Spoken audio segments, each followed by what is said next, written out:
Yo, where's my phone at? What's the phone in the car? Yeah. Yeah, you know what it is. 140 for the rapper, busy man, shit, nigga. They take their head off, nigga. I read what Eve did to Adam, I just pray my love don't lie to me. Swing the iron like stamps and I can't let no holder lie to me. I don't feel these rappers, oh they lies, this hypocrisy. Ain't no competition, ain't no rivalry. Niggas think I'm playing, I don't hear one word they saying, this shit light work. Think Muhammad one of us, he might lose his life first. Circle up and stay alert, another cop just stretch the nigga. He a demon, this that exorcism, watch I bless the nigga. You took that open blood, then you know I'm gon' get active with you. Fuck the opposition, I see vision, let me paint the picture. Rappers claim they spit and I ain't listening, is it factor? If revenge was a woman, now I stroke that bitch like Jackie. So Tower War, we gon' run the summer, it's gon' be historical. Thought they making plays, made them niggas call the audible. Ask who run this shit, but that question is rhetorical. Bitch, I'm the one, me cookies with the oil. I'ma get them crackers, hell, should've never kidnapped my family. I can't do that, bet I be the last nigga standing. Do a life sentence for my niggas, pray you understand me. I might put a switch on this Glock and call it young baby. How you real trigger know them dots, you a bird feeder. Claiming he a demon, what's a demon to a cold leader? What he saying something, I ain't hear him, this shit light. It ain't about who got the gun, it's about who gon' up that pipe first. I turn a bad situation to a game change. Bring soldiers from the dead, just raised up the chain. 6 shots, I'ma look like Aaron Jones when I run it. Never bite the hand that feeds you, you'll never get that hand back. He bitchin' about 10%, I don't wanna hear none of that. He dropping sword, fuck him, just make sure you get that cover back. Look around, he ain't with us, probably cause he never was. Now my chin like you with the angels for your brothers. Everybody wanna be Richard Porter, God kill him like Alpo. Play if he want, it's laying in the trunk like Lee Malvo. I'm a certified woman's ass nigga, I am not a toy. Hey, I with that hollow side, yeah, this the real McCoy. Feel like Gullah Jack when I'm in Fayetteville, you feel your boy. Still about my bread, still I think that's all that I do. The way I get that boy lost, they gon' start to call him Elroy. Fuck his game, pop out on them demons like I'm Hellboy.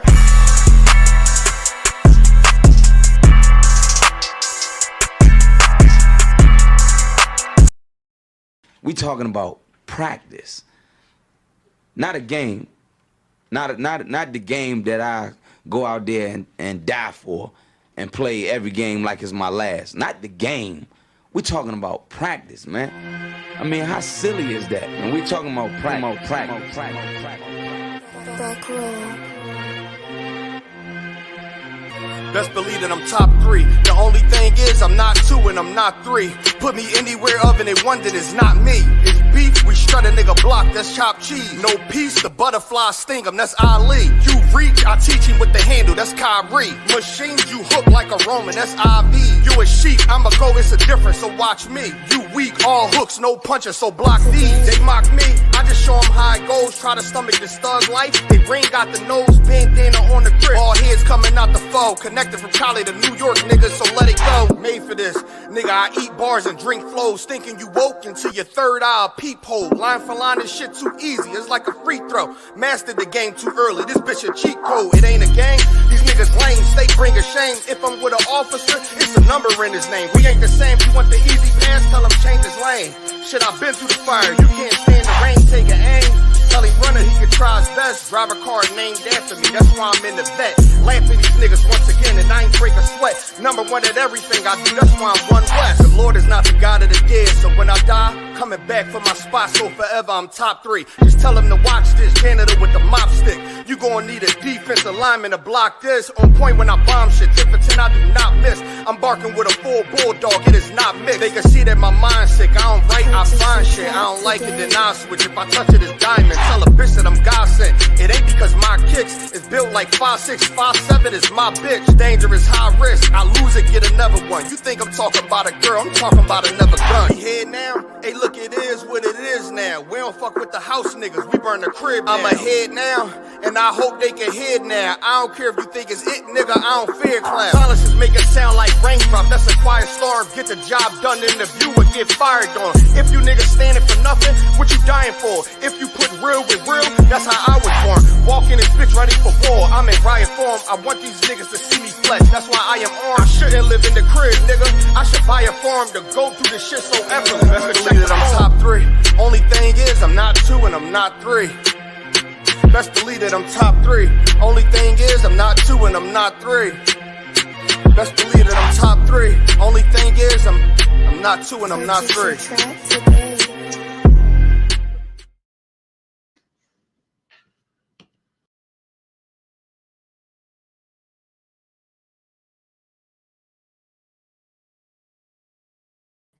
Clap it up, clap it up, clap it up, come on.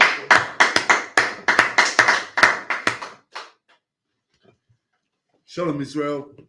YAHANNA Dam to the brothers, to the Akyam Wa, Yeho Shemalada, the Dan Ba Shimyo Shai, to the Akwathian, the sisters. We are the I.S.U.P.K, started out of 125th Street, Harlem, New York, under commanding General YAHANNA.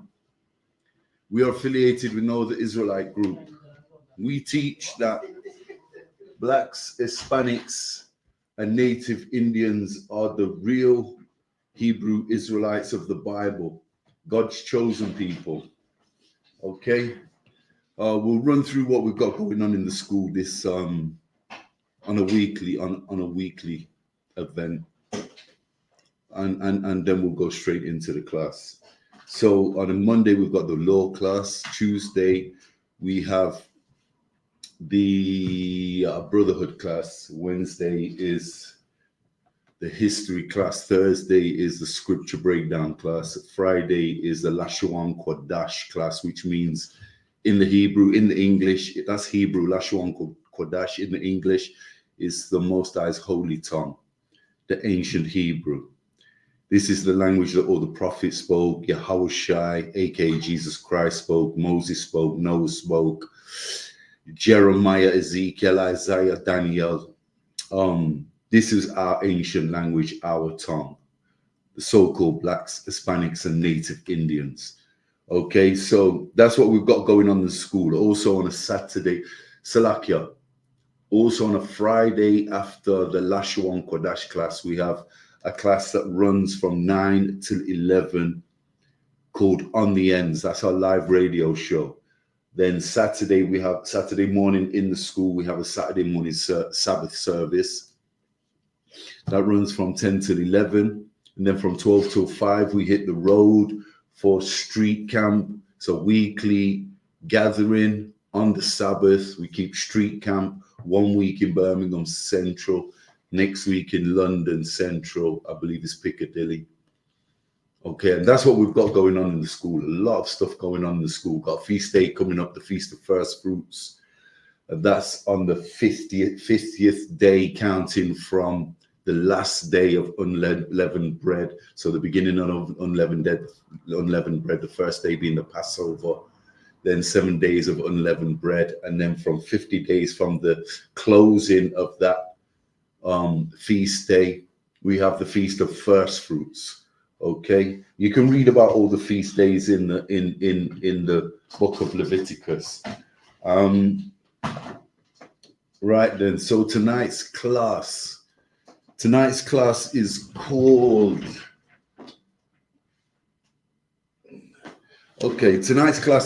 Satan is Loyal. Satan is a loyal servant. He doesn't call the shots. Now, if there's any questions in class, just hold your hands up. Any questions in the stream, we'll get to your questions ASAP as soon as we can.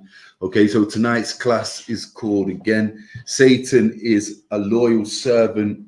He doesn't call the shots. Now, most of us, the bulk of our people are raised in the Baptist Christian Church in the Caribbean, America, Central and South America.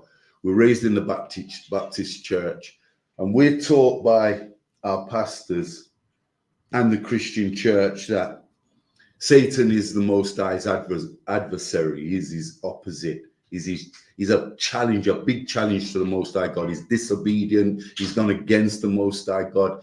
And there's nothing further from the truth, because The first question I'd like our people, so-called Blacks, Hispanics, and Native Indians, to go and ask your pastor. This is the first question that you should be asking your pastor, is who is the creator? And because we all have a creator, everything in this kingdom, in heaven and earth, has a creator.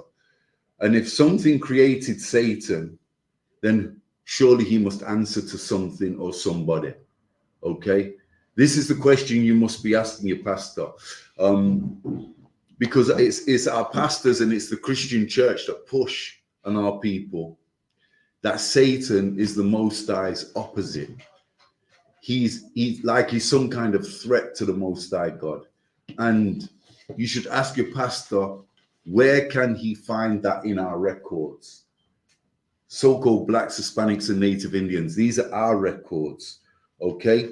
So if any of you Christians in the audience that are listening to tonight's class, if you believe that you can prove that Satan is the Most High's opposite, or his competition, or his adversary, I'd love you to type it into the StreamYard, and we'll go in on that, and we'll get to the bottom of this, because we're going to bring out some precepts tonight that's going to prove that Satan is no competition to the Most High God. Satan is no challenge or threat to the Most High God. Satan serves the Most High God, just like the brothers, the sisters, the priests and the prophets of the I.S.U.P.K under commanding General YAHANNA. Satan is a loyal servant to the Most High God. He is no threat to God, and he doesn't call the shots. Because your pastors taught you that Satan calls the shots in this wicked kingdom. He calls no shots. Satan, like all of us, has a job to do. Satan has a job to do. The devil has a job to do. And he quietly goes about his business and he gets on with that job. One thing you must think about when you think about Satan, Satan being a loyal servant to the Most High God, he does his job damn well.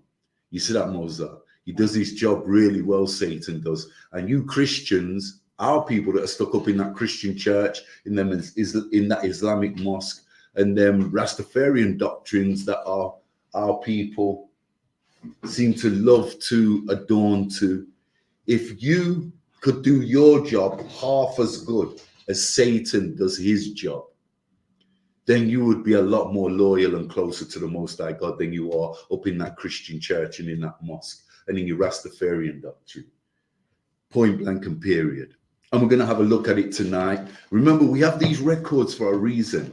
This is not just something that was scribbled down by a bunch of men calling themselves Israelites for no apparent reason. This is evidence. This is definitive proof that the Israelites still walk this earth today. And we walk amongst Satan himself, an angel of God. This angel wasn't cast out like you learn in the Christian church. He wasn't kicked out of heaven and stumbled down to earth. You understand? This is the Most High's creation. The Most High created heaven and earth. And Satan is here doing a specific job. Nothing else. He doesn't argue with the Most High. He doesn't fall out with the Most High. He doesn't challenge the orders of the Most High. He takes his orders on board and he gets on with his job quietly and efficiently. This is what Satan does. He gets on with what he's been told to do, like the rest of us do in the I.S.U.P.K under commanding General YAHANNA. We've all got jobs to do, and we quietly go about our business without making a racket or a big song and a dance about everything on a daily basis. Satan goes about his business and he's good at his job and he's efficient. Now, the only thing that opposes that is me and you, is you so-called Blacks, Hispanics, and Native Indians. Because Satan's job is to trick you, to deceive you into believing white is black, wrong is right, left is right. The opposites. His job is to trick and deceive you. So if you fall for that, that shows the spirit in you is not right. The spirit in you is left. The spirit in you is not of the Most High God. Okay, so we've got a bunch of demons in this kingdom working for Satan. Satan works for the Most High God. Hence, these demons that are doing their job and putting their spirits on you and bringing you away from the law, statutes, and commandments of the Most High God ultimately work for God. Everybody who is a servant of God works for the Most High God. His loyal servants, and Satan is no different. He has his orders. He has his orders, and your pastor wants you to believe that he's God's adversary in some way. Or now the term adversary you'll find in the Bible, but you've got to put the Bible in the right context, okay? Because that's not Satan opposing the Most High God. We'll start off with the book of Job. Get me Job 1 and 6, Babakashah, Moses. Because a lot of people in this truth that are not in this truth are asking me what Satan is and how do they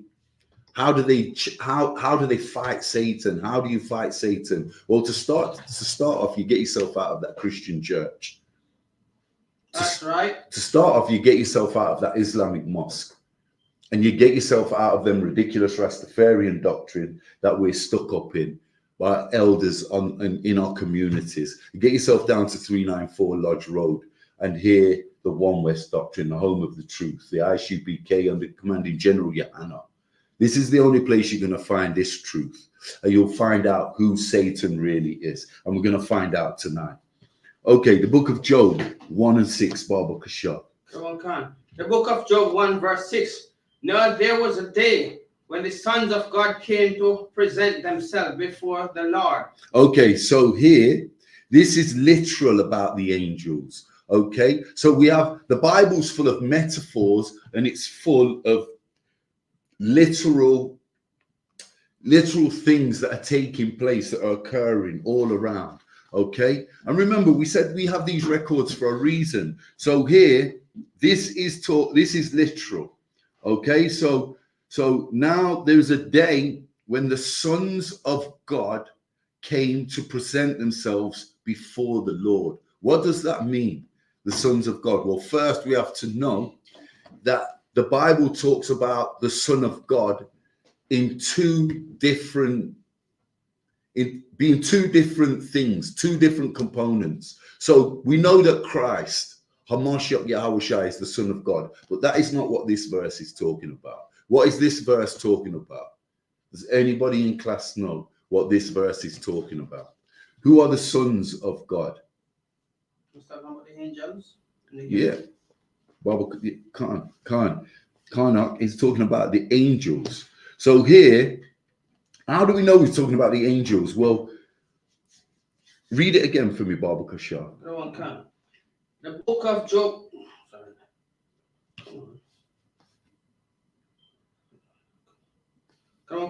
The book of Job 1 verse 6.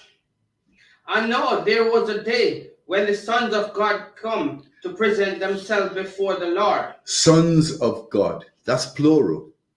Jesus Christ would be singular. When the Bible says the Son of God or the Son of Man, is referring to Christ. When it says the sons of God, it's plural. It's talking about more than one person. This is referring to the angels. Read on. And Satan came also among them. Okay, so both man and angels are mentioned as the sons of God in the Bible. And who? Satan came also among them. Okay, so if the angels have been summoned to the Most High God and Satan comes with them, what does that make Satan? Son of God? Sons of God are what? Angels. Angel. So what is Satan? An angel. Satan's an angel. The last time I checked in our records, the angels served God. They were servants to God. They work for God. They're no difference to me and Mozart getting up every morning and going working on a building site, construction site, wherever you work, in a factory, hosiery. It doesn't matter what trade you're in. You've got a boss at work that you answer to. And Satan's no different. Right here, he's been summoned. The angels have been summoned to God. They present themselves. Satan is with them. So what is Satan doing? He's presenting himself. Okay, does this sound like somebody that challenges, that competes, that argues, that defies, an opposite? It doesn't to me. If I summon one of my children and they don't come, they're in defiance of me. But Satan's not in defiance. Satan's presenting himself. Let's read that again from the top, Baba Kasha. Job 1 verse 6. Now there was a day when the sons of God came to present themselves before the Lord, and Satan came also among them. And Satan came also among them. Here Satan presents himself as a son would to his father. Read verse 7, Baba Kasha. Verse 7. And the Lord said unto Satan, Whence comest thou? Whence comest thou? Okay, so Satan, so the Most High God is questioning Satan. He's asking him, where you been? Where you at? What you doing? What you up to? Whence cometh? What's he say? Whence comest thou? Whence comest thou? Where you been? What you up to? Just like a normal conversation between two brothers, I would be talking to each other. The Most High is asking him a simple question. Read. Okay. And Satan answered the Lord. That there is a big point. Satan answers. If I'm questioning somebody and they're in defiance of me and they believe they're my opposite and my adversary and they don't need to answer to me, the minute I ask them a question, what do you think they're gonna do? They're gonna ignore me, turn their back, walk away, even go one step further and challenge me. Here it says Satan answers his father, answers the Lord. You got something for us, Moses? May I just put you understand to it? The Most High summoned the other angels to come, his sons. Satan came among them, and the first person Christ questioned is who? Satan. Of all that he has to come among, the first person he questioned, when comest thou? He didn't ask the rest of them now. He asked him, when comest thou? You mean the Lord asked Satan, yes, not Christ? Satan. Yeah, correct. So you must see, Satan drew the immediate attention of all the other brothers that gather. Satan drew the attention. Whence comest thou? In question him first. That simply means, wait. You come among the righteous one. Let's see where you come about. Where you come from? Where you bring? What is the reason to be here? But he present himself because he was called to be there. Yeah. So yeah, good point, Musa. Yeah. So and you've got to remember. You're not going to hear this in your church because the Christian pastor doesn't push this. The Christian pastor wants you to believe that the devil kills children, the devil kills babies. The last time I checked, you read the book of Exodus, there was an angel of death that passed over the Israelite houses. That's right. And went and killed all the male Egyptian children born in one night, killed them all the male children. You understand this? You're following this? So your Christian pastor will have you believe that in some perverse way, Satan is the author of death. Satan is no author of death. There is an angel. There's angels that have got specific jobs. There's angels that have got specific work to do, okay? And Satan's specific job is to deceive, to lie and deceive, to trick our people, blacks, Hispanics, and Native Indians. His job is not to kill babies. And we're gonna see who kills babies, because it's not Satan. But that's what your pastor wants you to believe. Let's get back into Job. Where are we? Verse 7. Verse 7. Can't read that for me, Baba Kusha.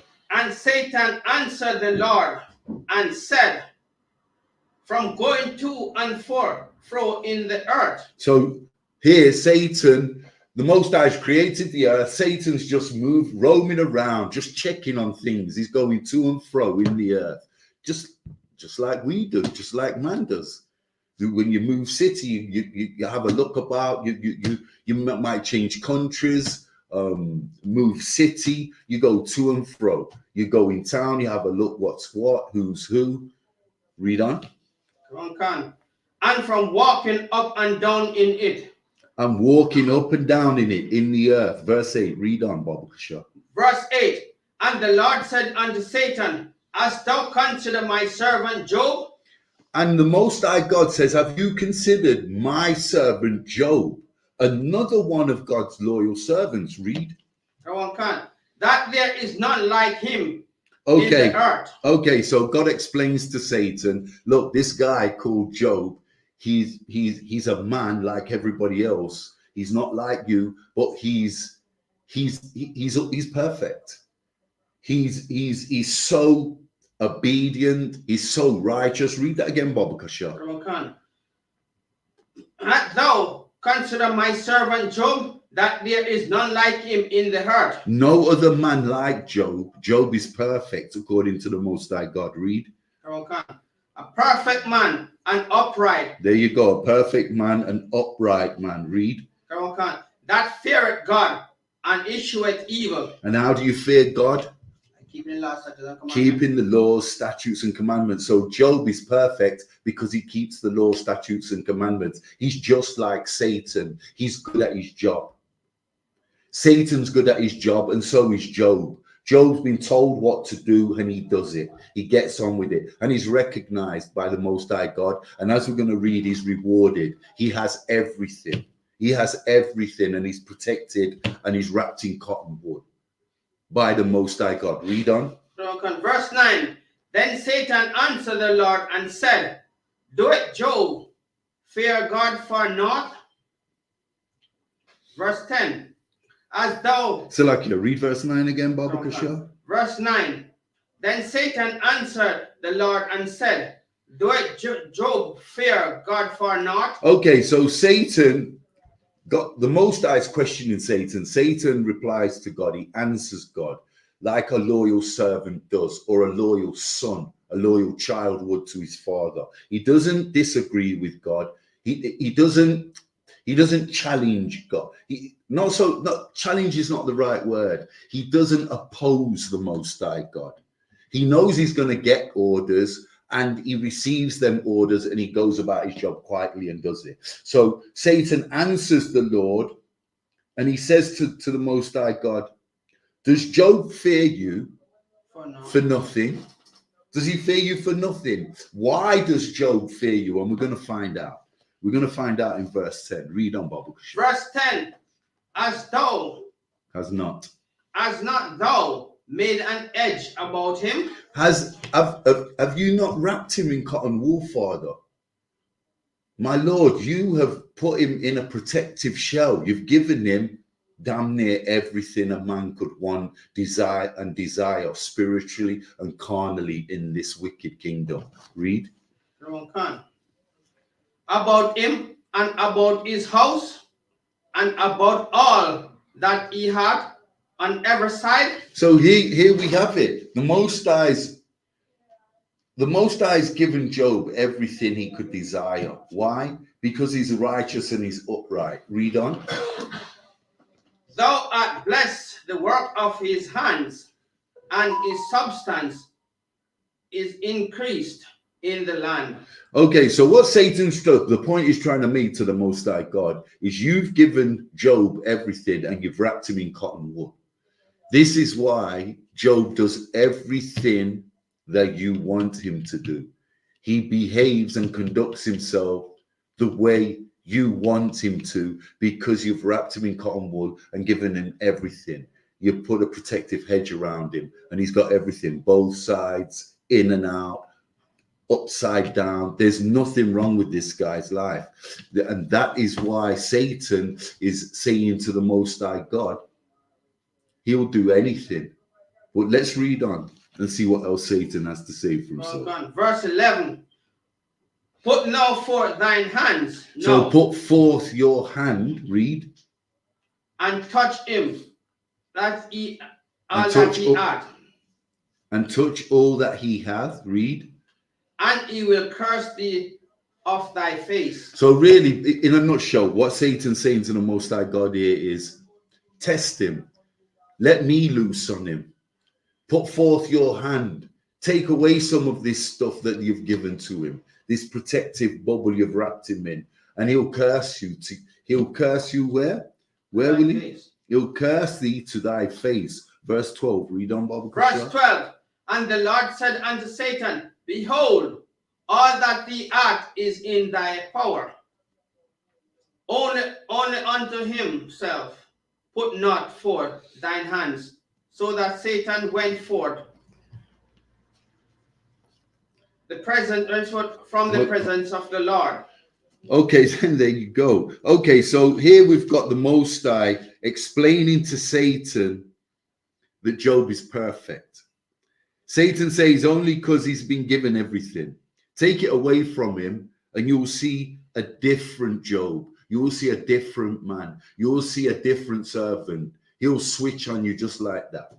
He will switch and turn on you just like that. Just take a little of this stuff away from him. Furthermore, let me loose on him. Okay, that's what's going on here. This is what he's saying in a nutshell. What verse are we on, Baba Kishore? We're going to verse 30 now. Okay. Okay, yeah, no, we're going to read verse 12 again, Baba Kishore. The book of Job 1 verse 12.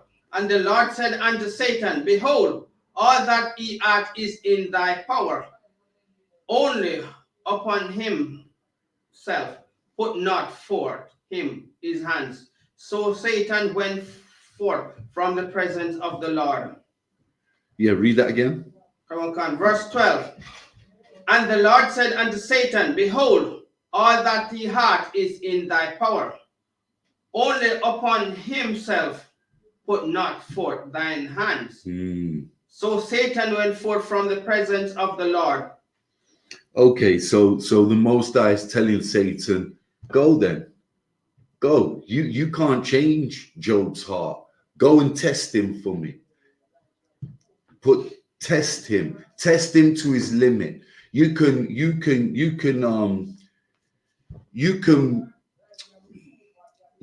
mess with his family, his stock, his land, his house, but do not lay a finger on Job. This is what God is telling Satan. And this is proof that Satan works for the Most High God.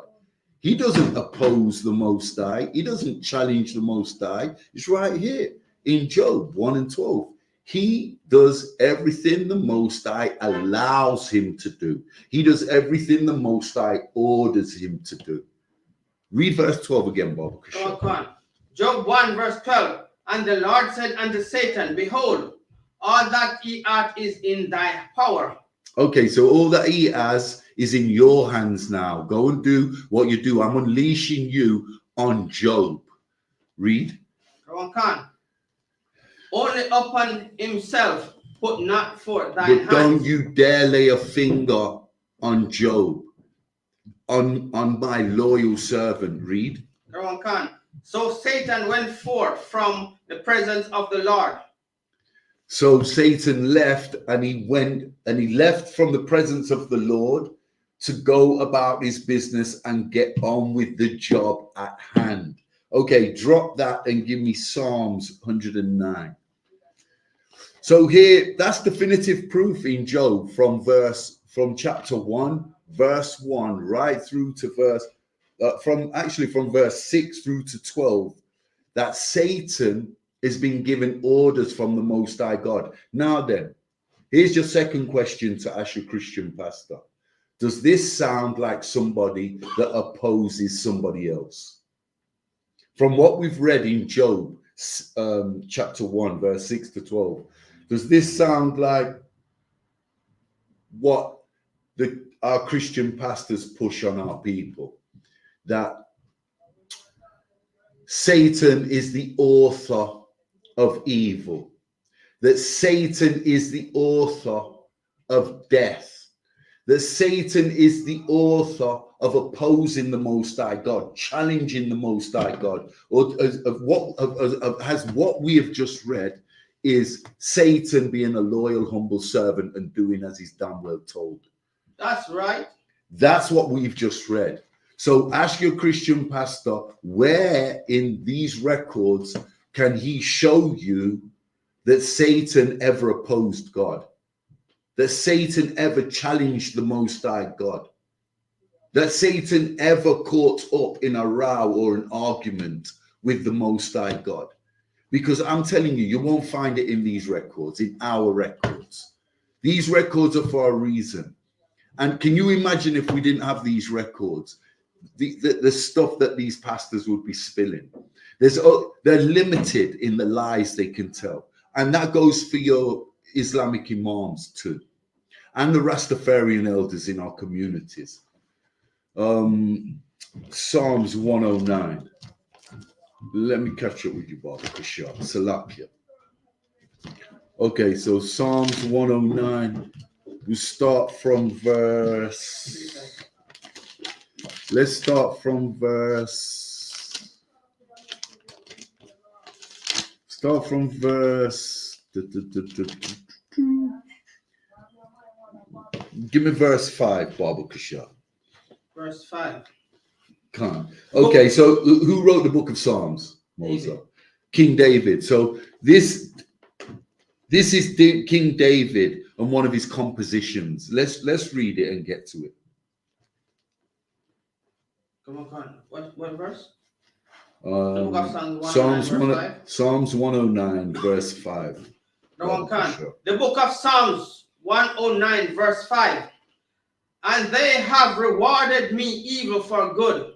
Okay, this is David composing a what? A poem, a prayer. Okay, this is David composing a prayer to the Most High. Okay, and we're going to see that. We're going to jump back to verse 1. In fact, finish verse 5, Salakia. Verse 5. And they have rewarded me evil for good and hatred for my love. So this is talking about David's enemies. And not necessarily his enemies in the battlefield, the Philistines. This is because David was at war for years with these Philistines, these Hamites. Okay, so this is talking about people that David were good to, that he loved and was good to, and they were backstabbers. Okay, read that again, Baba Kashar. The book of Psalms 1, verse 5. And they have rewarded me evil for good and hatred for my love. Okay, so they have rewarded David evil for good and hatred for my love. And this is what made David compose a poem about his tribulations, what he's going through. Jump up to verse 1 and read verse 1. The book of Psalms 109, verse 1. To the chief musician, a Psalms of David. Okay, chief musician, a Psalms from David. No, that's the heading. Just read verse 1. Don't read. Verse 1. Hold not thy peace. Hold what? Hold not thy peace. Hold what? Hold not thy peace. Read. O God of my praise. Okay, so hold not thy peace, O God of my praise. This is a poem composed by David. Okay, read verse 2. Verse 2. For the mouth of the wicked and the mouth of the deceitful are open against me. Read on. They have spoken against me with a lying tongue. There you go. So this is David composing a poem for God and a prayer for God. Okay, and what's he talking about, Moses? He's talking about his enemies. David is talking about his enemies, men that he had showed love but were wicked to him. And what's he going to request from God? Jump back down to verse 5, Salakia. We'll start again from 5. The book of Psalms 109, verse 5. And they have rewarded me evil for good. They have rewarded me evil for good. Read. And hatred for my love. Read. Verse 6. Set thou a wicked man over him. Set thou a wicked man over him. So David's asking the Most High God to set a wicked man over his enemies. Who's he asking for? Read on. Verse 6.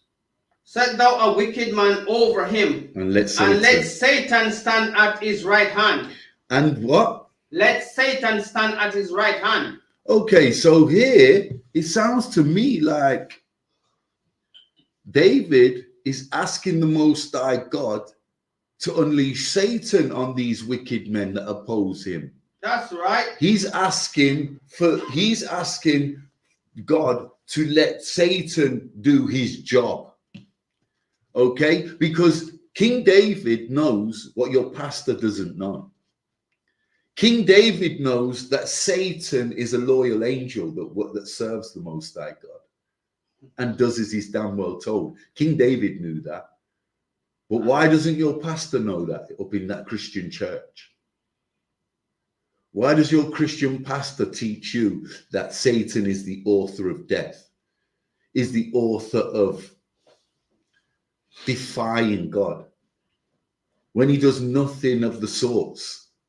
Read that again, Baba Kasha. Verse 6. Set thou a wicked man over him, and let Satan stand at his right hand. So he requested the Most High to use Satan to destroy his enemies. That's what King David's asking for here. This is proof that Satan works for the Most High. He doesn't oppose him. He doesn't oppose the Most High. Listen, the Most High God is called the Most High for a reason. Why do you think he's called the Most High?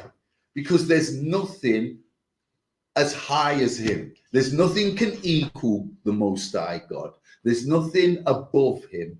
Everything is beneath the Most High God, and that includes his loyal servants. And Satan's one of them.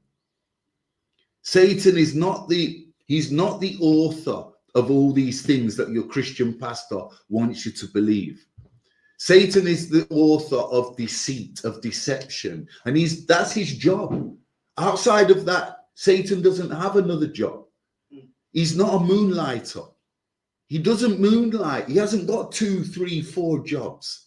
He's got one job, and that's to deceive you, to deceive you so-called blacks, Hispanics, and Native Indians. That's his job, period. He doesn't have any other job. And ask your pastor. Here's your third question. Go ask your pastor, what is Satan's job according to these records, according to the Holy Bible, the King James Version? Read that again, Baba Kasha. The book of Psalms 109, verse 6. Set thou a wicked man over him, and let Satan stand at his right hand. There you go. Let Satan do his job. King David's asking the Most High to let Satan do his job on his enemies. And that would be to deceive his enemies so King David can destroy them. And who are his enemies? Who are King David's enemies? The Philistines. Men around him that were backstabbing him. Fake Israelites. IUIC. Sakari, Sons of Thunder, so on. The Christian church. Our people stuck up in that mosque. That's who King David wanted Satan to be unleashed on. Okay, drop that and get me 1 Timothy chapter 1. 1 Timothy chapter 1.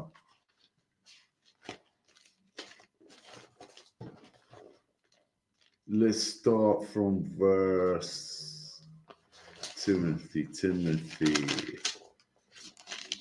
Let's start from verse. Oh gosh. Can I interject us? You got something for us, Mozart? In the book of Deuteronomy 32, verse 39. No. I've got it. First Timothy 1. Let's go from verse 18, Baba Kasha. The book of 1 Timothy 1, verse 18.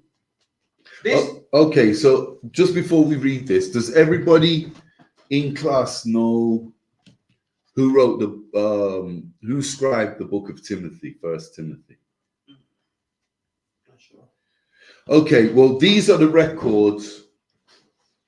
These are the records of the Apostle Paul. Okay, now I'm gonna have to ask Captain Karathia if Timothy scribed this or Paul, so I'm not 100. But we're gonna have a look at Paul's conversation with Timothy. So read that for me, Baba Kasha. Verse 18. The book of 1 Timothy 1, verse 18. This charge I commit unto thee. Okay, so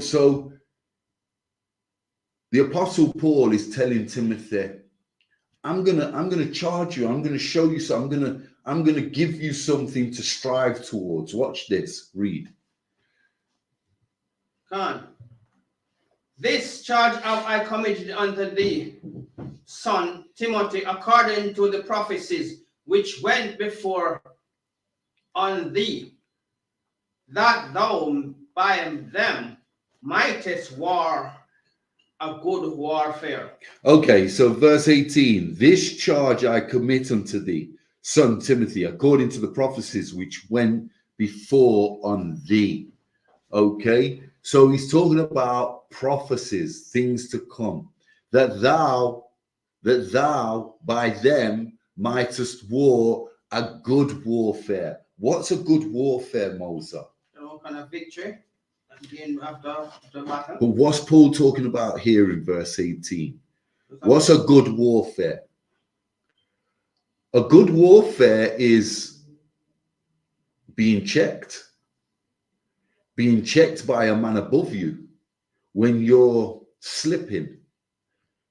When many men have left the truth. Many men have left the truth. Why do men leave the truth?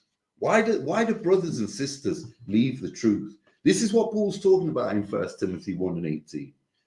Okay, so the Apostle Paul says, be strong in the truth, because many drop out. That's what he's telling Timothy here. Many drop out. So let your war be a good warfare. Do you understand that?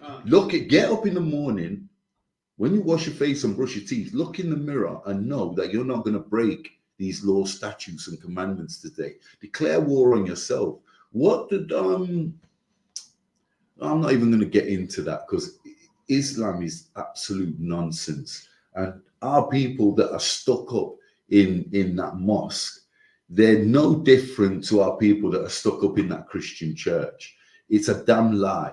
Okay? It's a damn lie. So read that again, Baba Kasha. The book of 1 Timothy 1, verse 18. This charge I commit unto thee, son Timothy, according to the prophecies which went before thee, that thou by them might war a good warfare. There you go. Read verse 19, Baba Kasha. Verse 19. Holding faith and good conscience, which some have put away according to faith, have made shipwrecks. Read that again. Verse 19. Holding faith and good conscience, which some have put away. Which some having put away.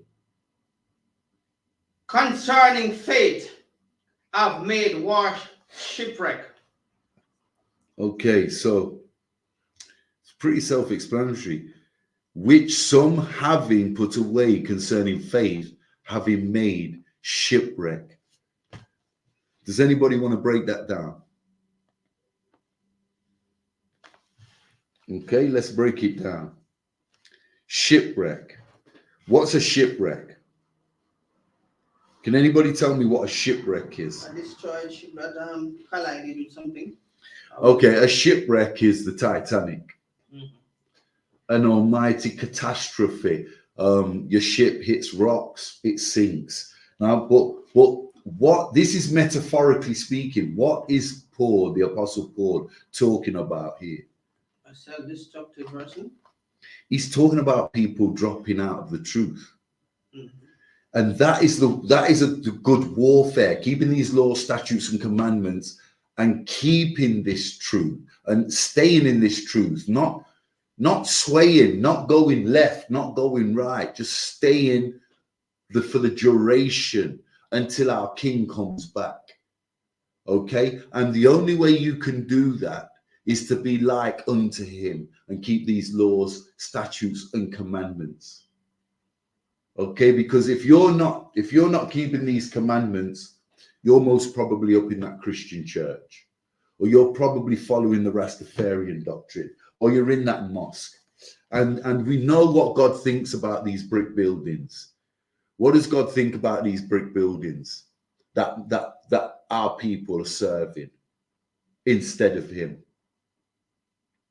He doesn't give an ooh about these brick buildings. The Most High God doesn't dwell in them. Go to Acts 7 and 48 and read it, and you'll see God doesn't dwell in these churches, these mosques, these synagogues. He does not dwell. He has nothing to do with them. Okay, so our people are stuck up in these brick buildings worshiping, and they don't even know the devil's done his job on them. Satan's done his job. He's done a perfect job. And he's getting all the accolade that he wants from the Most High God. In the meantime, you so-called blacks, Hispanics, and Native Indians face death and destruction because you followed the deception of Satan, because he's done his job so damn well, and you stay in that Christian church, that mosque, and all these false, fake lies that religion pushes on our people, and you're condemning your own souls. You're condemning your own souls. Read that again, Baba Kashar. Verse 18. No, verse 19. Verse Baba 19. Kashar. Holding faith and good conscience, which some having put away concerning faith, have made shipwreck. There you go. Death and destruction. Death and destruction. Shipwreck. Okay, so drop out of this truth and you become like a what? Shipwreck. A shipwreck. Period. That's it. That's the bottom line here. That's what Paul is telling Timothy right here. Read verse 20, Baba Kashar.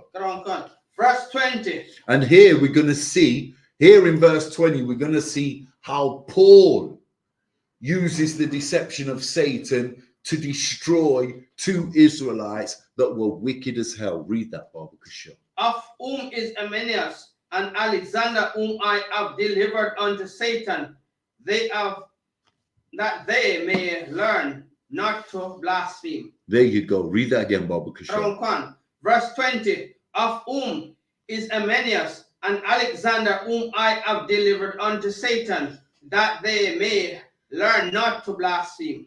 Okay, so Satan again doing his job. So Paul summoned Alexander and Hymenaeus to destroy. He's using Satan to destroy these guys that are wicked as hell. Wicked as hell. You get that? Hymenaeus and Alexander were delivered to Satan because they were unrighteous. You understand? Another classic example of Satan doing his job, what he's good at. And you blacks, Hispanics, you so-called blacks, Hispanics, and Native Indians, if you was half as good at your job as Satan was, Israel wouldn't be in the position it's in to this day. That's right. Does everybody understand this? Does everybody understand what's going on here? If we did our jobs like Satan did, if we was doing what we're supposed to do, just like Satan, we would not be scraping the barrel, bottom of the pile in society. We would not have faced 400 years of captivity and the oppressor. We would not have been hung from trees. Our children fed to used as alligator bait. Our diseased would have been nursed back to health on these slave merchant ships that sailed over the transatlantic, over the waters of the Atlantic Ocean. We would not have been thrown overboard and used as shark food.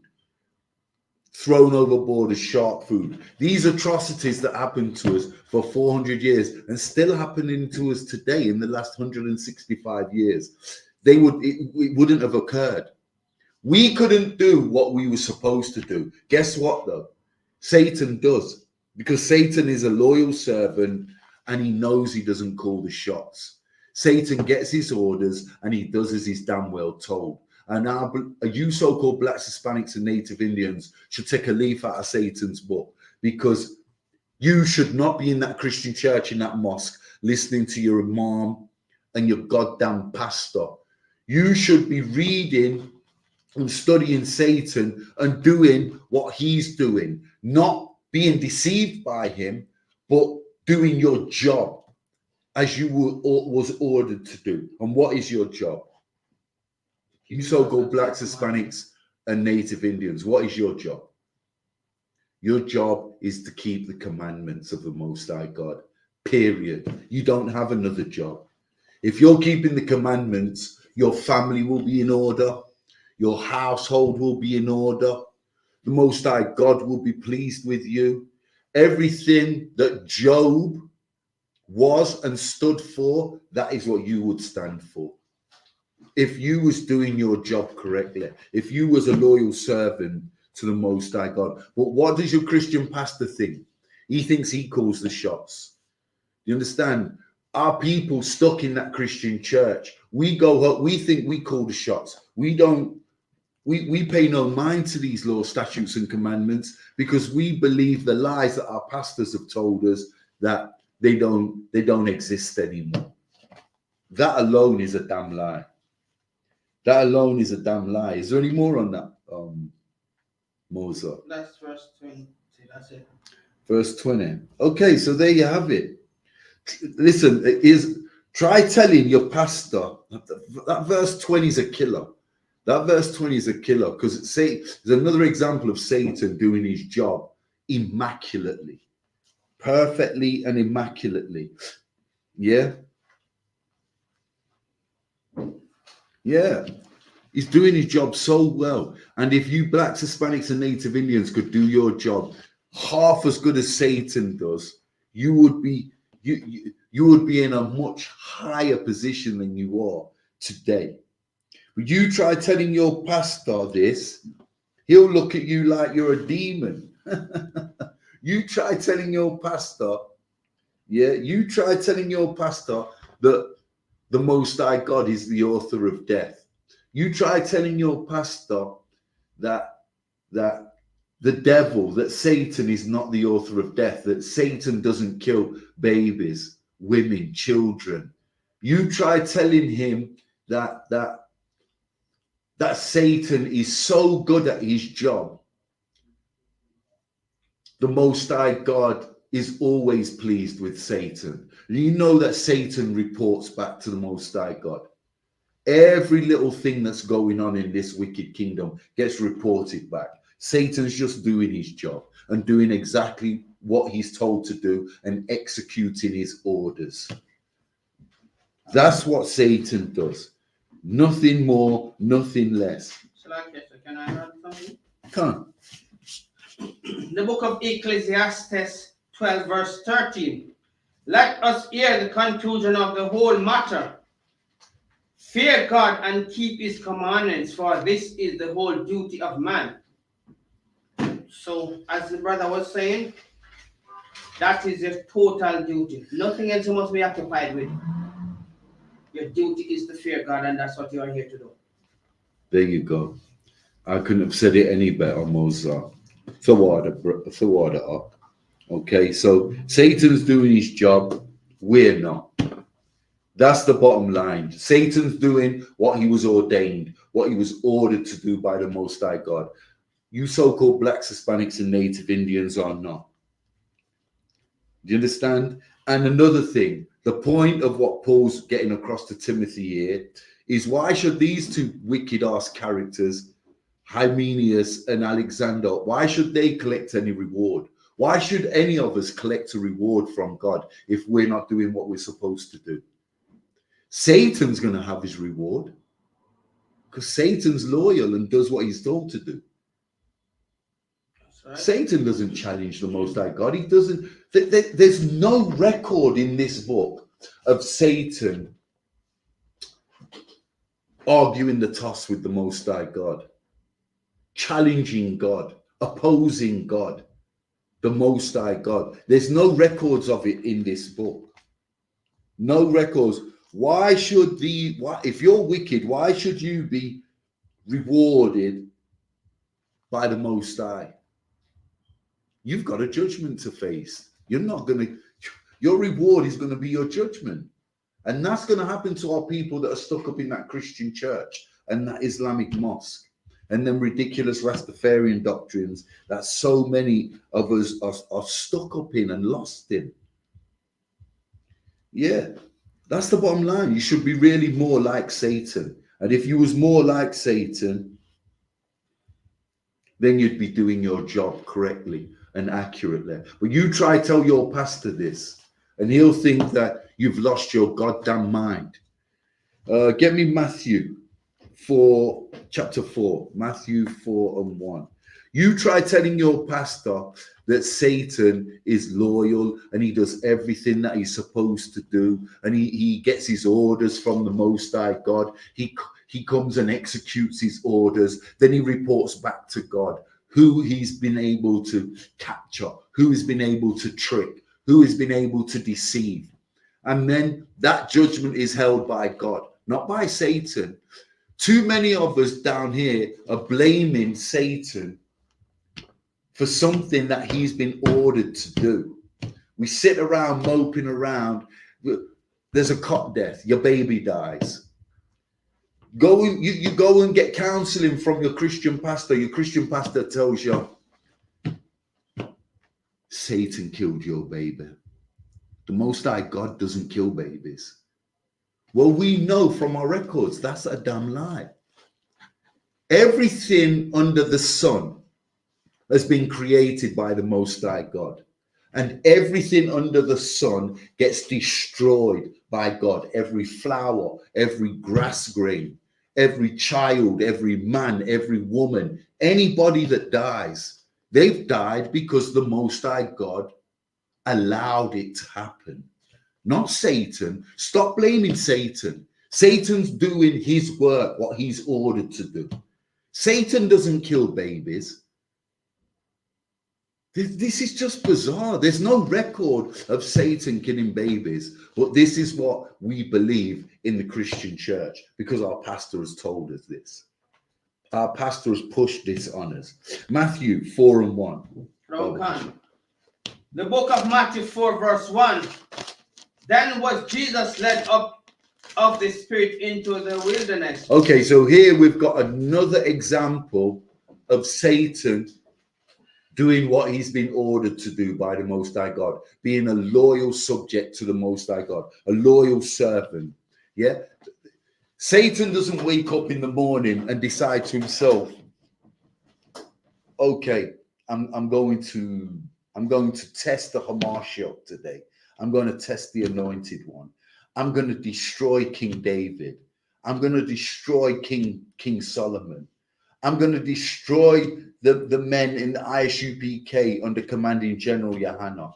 He tests who is being told to test, and each and every one of us is going to be tested, and each and every one of us is going to be tempted.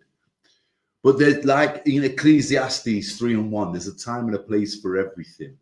Your time will come, okay? It's not plain sailing your entire life. You're going to be tested. Your faith is going to be pushed to its limit some days. But just know, yeah, that is the work of Satan.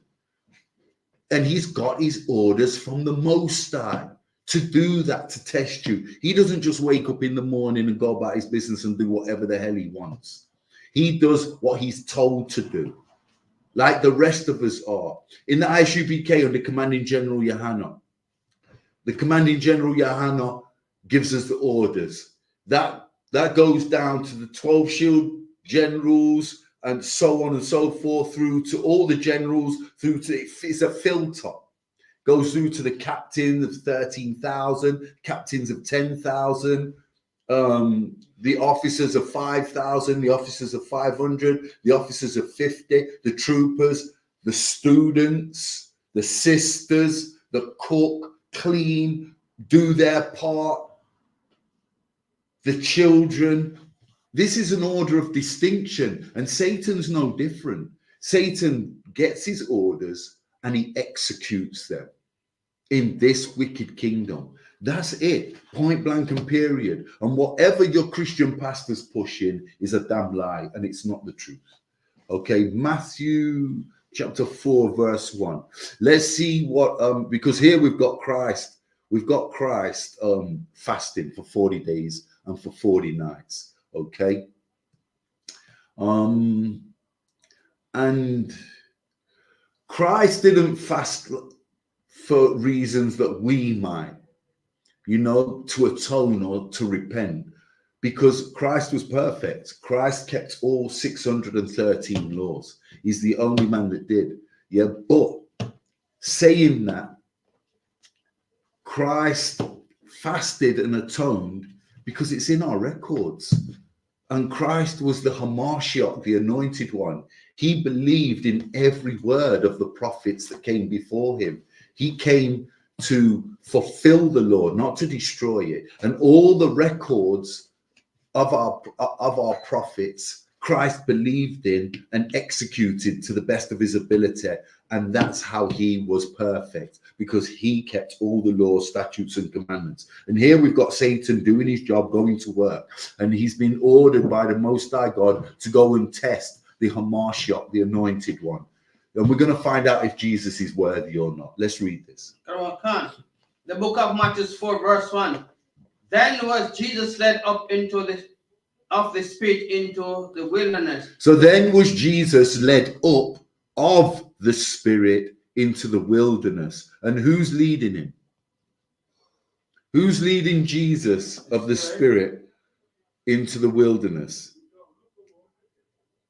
Read the last part. To be tempted of the devil. To be what? To be tempted of the devil. To be what? To be tempted of the devil. To be tempted by Satan, the loyal servant of the Most High God. Read on. Verse 2. And when he had fasted 40 days and 40 nights, he was afterwards and hungered. Okay, so don't get it twisted. Christ had the capacity to sin, but we know he was a perfect man. He was the most perfect man that ever lived. Christ was. And here the Spirit of God has led him up into the wilderness to be tested by the devil. By the devil. Okay, read that again, Baba Kasha. Okay. The book of Matthew 4 verse 1. Then was Jesus led up of the Spirit into the wilderness to be tempted of the devil. Read on. And when he had fasted 40 days and 40 nights, he was afterwards and hungered. Okay, so Christ has been led up by the Spirit of the Most High God into the wilderness to be tempted by Satan. Okay, he's going to be tested by Satan. Yeah, Christ is in a place where he's going to be tempted and tested to his absolute limit. Okay, so Satan has his orders, like what we're touching on, what we're talking about. Satan has his orders by the Spirit, and that Spirit is of the Most High God. So whilst Christ was in the wilderness fasting for 40 days and for 40 nights, God sent Satan to tempt him. That's the bottom line here. Read on. And verse 2, and when he had fasted 40 days and 40 nights, he was afterwards and hunger. Verse 3, and when the hold on. So Christ has fasted for 40 days and 40 nights and he's starving. He's famished. He's ready to break his fast now. He's ready to eat. Okay, but not quite yet. Okay, let's see what Satan does to Christ. Read. Verse 3, and when the tempter came to him. And when who? The tempter came to him. And tempter being Satan. Read. He said, if thou be the Son of God, command these stones to be made bread. Okay, so Satan says to Christ, if you are the Son of God, command these stones to turn into bread. Because he knows Christ can do that. Christ had a loaf of bread and how many fish? And how many thousands did he feed? He fed, Christ had a fish or a couple of fish or a few fish and a loaf of bread, and he fed thousands of men. He fed thousands of men according to our records. So Satan knew that Christ was the Hamashiach. He knew that this was his biggest job at hand, to tempt the Son of God. And he was pulling out all the stops. And he knew that Christ could turn stone into food. He could turn stone into bread. Christ was full of miracles. So here Satan's tempting Christ. He's saying, look, 40 days, 40 nights, that's a damn long time to go without food and water. You see these pebbles? You see these stones? Turn them into bread. Eat. Come on, bro. Don't wait till sundown. Just do it now on your last day. Just break your fast. Let's see what Christ did. Verse 4, but he answered and said, it is written that man shall not live by bread alone. Read on. Verse 4, but he answered and said, it is written, man shall not live by bread alone, but by every word that proceeded out of the mouth of God. Okay, so just know one thing. When Satan gets a hold of you, he tempts you with your weaknesses. Satan does not, listen, it's no point if my weakness is women, what spirit do you think Satan is going to tempt me with? The spirit of lust. It's no good Satan coming and tempting me with the spirit of disrespecting drunkenness if I don't drink. Imagine I don't drink. You see what I'm saying? Or weed. If I've never smoked weed, if I've never smoked herb, why would Satan dangle a spliff? Every room I go into, there's a ready new built spliff in the ashtray waiting for me to just blaze up and get shipwrecked. There's no point Satan tempting me or testing me with weed if I'm not a herbalist. Okay, so but if my weakness is women, it's more likely that Satan is going to tempt me with a whore, a sexy looking chick in the club that's throwing herself. He'll go and put the spirit on the woman to come and throw herself at me. And I'll think that I'm God's gift, not knowing that that's the spirit of Satan that's on that woman. That's the only reason she's acting the way she is and throwing herself at me. And this is how Satan works. We've got to understand this, because your Christian pastor's not going to push this on you. He's not going to teach this. We've got to understand how Satan works if we're going to fight him. And we've got to understand who he is, because he's not an adversary to God. He's not God's challenger or opponent or opposite, like your Christian pastor wants you to believe. He's a loyal servant to God. He doesn't call the shots. Let's get this right. Read that again, Baba Kasha. Verse 4. But he answered and said, it is written that man shall not live by bread alone, but by every word that proceeded out of the mouth of God. Okay, so Christ is so clever, he's so witty, he's so sharp. He knows exactly what to say and how to shut Satan's deception down. Read on. Verse 5. Then the devil take him up into the holy city and set him on a pinnacle of the temple. Okay, so Satan takes Christ and he takes him to the pinnacle of the city, the highest point on top of the temple. Read. And said unto him, if thou be the Son of God. If thou what? If thou be the Son of God. Read on. Cast thyself down. Ooh. Read.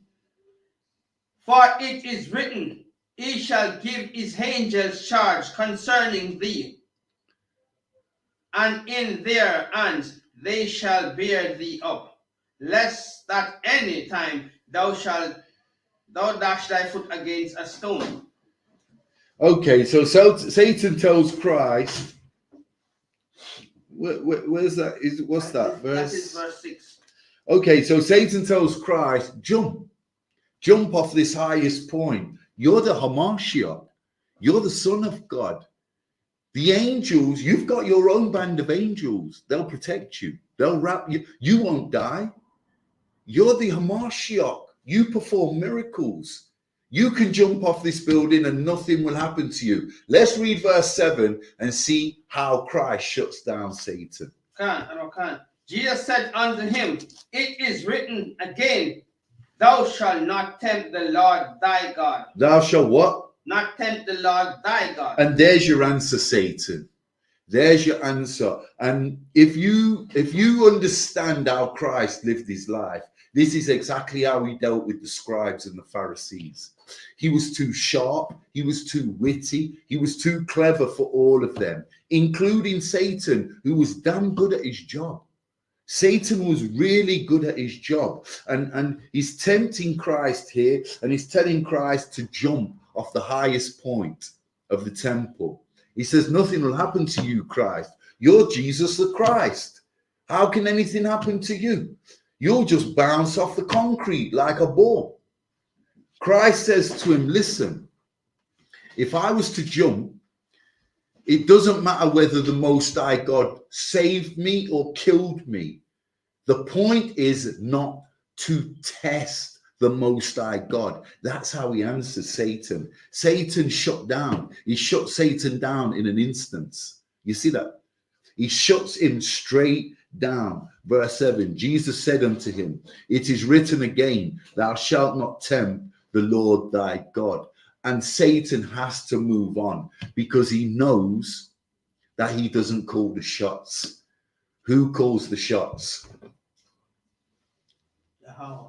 The Most High Power, Yahweh, the Most High God. He alone calls the shots. So Christ has shut him down with that one verse. And guess what? This is exactly, the scribes and the Pharisees, they used to come to Christ with this type of nonsense all the time. And this is how Christ shut down the Pharisees and the scribes time and time and time again, because he was just too witty and sharp for them. He was just too witty and sharp for them. Can you imagine? You've been in the wilderness fasting for 40 days and for 40 nights. And you've got to, then on top of your hunger, you've got to put up with all this nonsense from Satan. Okay. Can we proceed from 8 down to 11? We're going to anyway. We're going to anyway, Mozart. You're just itching to read, ain't you? Read it, Baba Kashar. Verse 8. Again, the devil take him up into an exceedingly high mountain and show him all the kingdom of the world. Okay, so once again, Satan's about to tempt Christ with something else. He's tempted him with food. He's tempted Christ with suicide, and now he's going to tempt him with something else. What's he going to tempt him with? Read on. And the glory of them, the kingdom of the world, and the glory of them. There you go. Read that. Read verse 8 again, Bob. Again, the devil take him up into an exceeding high mountain and showed him all the kingdom of the world and the glory of them. Verse 9, read. Verse 9. And said unto him, all these things will I give thee, if thou wilt fall down and worship me. Okay, so Satan says, I'll give you everything, Christ. If you turn from the commandments and face me and worship me, yeah, I'll give you everything you want. You will rule this kingdom. Christ is so clever. We're going to find out how Christ answers Satan. But just before we do, guess what? Your Christian pastor will read this same precept, this same verse to you in church and tell you, look, the devil is God's adversary. He's telling Christ to worship him, not the Most High God. That's not what this says. No part of how your Christian pastor breaks this down. Satan is telling him to worship him. Why? Because God has told him to say that to Christ, to test him. The Most High wants his only begotten Son tested. And the Most High God knows that Christ is loyal anyway. Read that again, Baba Kashaw, one more time. Book of Job, Matthew 4, verse 8. Again, 9. Verse 9. And said unto him. And saith unto him. And say unto him, all these things will I give thee, if thou wilt fall down and worship me. Okay, so Satan says, worship me, fall down and worship me, and you can have this kingdom. This kingdom is going to be Christ anyway when he brings the new kingdom back. Okay, read verse 10. Verse 10. Then said Jesus unto him, get thee hence, Satan. Get what? Get thee hence. Get what? Get thee hence. Get the hell out of here, Negro. The hell you talking about? Read that again, Baba Kashaw. Verse 10. Then said Jesus unto him, get thee hence, Satan, for it is written, thou shalt worship the Lord thy God, and him only art thou serve. There you go. It's a done deal. Lights out, James Tony. Satan is shut down by Christ in a heartbeat. Christ shuts him down. He shuts him down. Verse 11. Thou shalt worship the Lord thy God, and him only shalt thou serve. This is red writing. This is Christ being quoted. Okay, so you shall not tempt God, you shall not test him, and only the Lord is worthy of worship. And Satan is done, and Satan is finished. Read on. Verse 11. Then the devil leave him, and behold, the angels come and ministered unto him. So the devil there you go. Let me break it down. Hold on. Okay, so again, here we find Satan tempting. Yeah, here we find Satan tempting Christ again. He's tempting him, but he's tempting him with the glory of rulership, the glory of ownership and rulership of this wicked ass kingdom. You see that? He's tempting Christ with the rulership, and the spirit of the Most High is so deeply embedded in Christ. Christ would never fall for something as basic as this. Yet our beloved, our so-called blacks, we would. so-called blacks, Hispanics, and Native Indians. We fall for this. We fall for Satan's trickery. But Christ was too sharp, too witty, too clever, too smart, and he shut Satan down. And here, you're going to read that again. Satan knows he's done his job to the best of his ability. It hasn't worked on Christ, and he ups and outs. He ups and outs. He bounces to the next victim. To the next potential victim. Read that again, Barbara Kasha. Come on, verse 11. You on verse 11? Come on. Verse 11. Matthew 4, verse 11. Then the devil leave him, and behold, angels came and ministered unto him. Read that again, Barbara Kasha. Come on. Verse 11. Then the devil leaveth him, and behold, angels came and ministered unto him. Okay, so the angels came and ministered to Christ, and Christ was worthy of that ministering because he had just shut Satan down. Satan had tried every trick in the book, and none of it had worked. Get me Isaiah 45 and 5, Barbara Kasha. Is there any questions in class? Is there any questions in class? No? Just raise your hands if you've got a question. Is there any questions online, Barbara Kasha? None.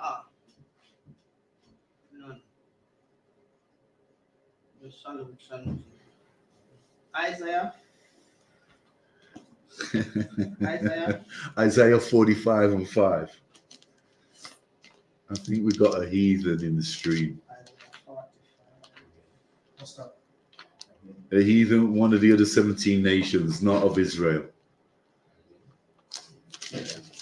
He's probably one of the oppressors. Okay, so Isaiah 45 and verse 5. The book of Isaiah 45 verse 5. I am the Lord, and there is none else. Hold on, I am who? I am the Lord. And there is who? And there is none else. Hold on a minute. I thought Satan was the Most High God's opposite. I thought there was another. I thought God had a mirror image and his name was Satan in the Christian church. And he could do things just like God could do. And he was as powerful as God, but he was evil. God was good and the devil was evil. I thought this is what we learn in the Christian church. Read that again, Barbara Kasha. Isaiah 45 verse 1. I am the Lord, and there is none else. Okay, so Satan is not at war with the Most High. He's not an enemy to the Most High. He's a loyal servant. He does not call the shots. The Most High God calls the shots. Read on. There is no God beside me. I girded up thee. I thought thou art not known me. Okay. There is no God beside me. I girded thee, though thou hast not known me. So the Most High God does everything. Okay. The Most High God is the author of good, and he's the author of evil. Does he allow Satan to trick you? Has Satan got his orders from the Most High God? Yes. But did Satan write the law? Did Satan give Moses the Torah? Who gave Moses the Torah? The Most High God. These 613 laws which make us perfect, they come from the Most High God. They're his orders, they're his commandments. They're not from Satan. Satan's job is to deceive you, and that's it. He doesn't have another job. He doesn't have another job. He's a loyal servant. And the term God means power. But when the Most High uses this term, he means absolute power. Him alone. Read that again, Barbara Kasha. Isaiah 45 verse 5. I am the Lord, and there is none else. There is no God beside me. I guarded thee, though thou hast not known me. It's pretty damning for the Christian pastor that is teaching our people lies about Satan and saying that Satan is God's equal, but he's evil and God is good. You got something, Moses? If you go to Deuteronomy 32, verse 39. No.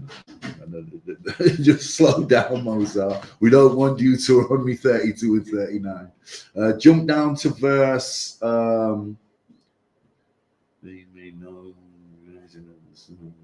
Jump down to verse 7, Baba Kasha. 7. No one can. Isaiah 45, verse 7. I formed the light and created darkness. Hold on. Read that again.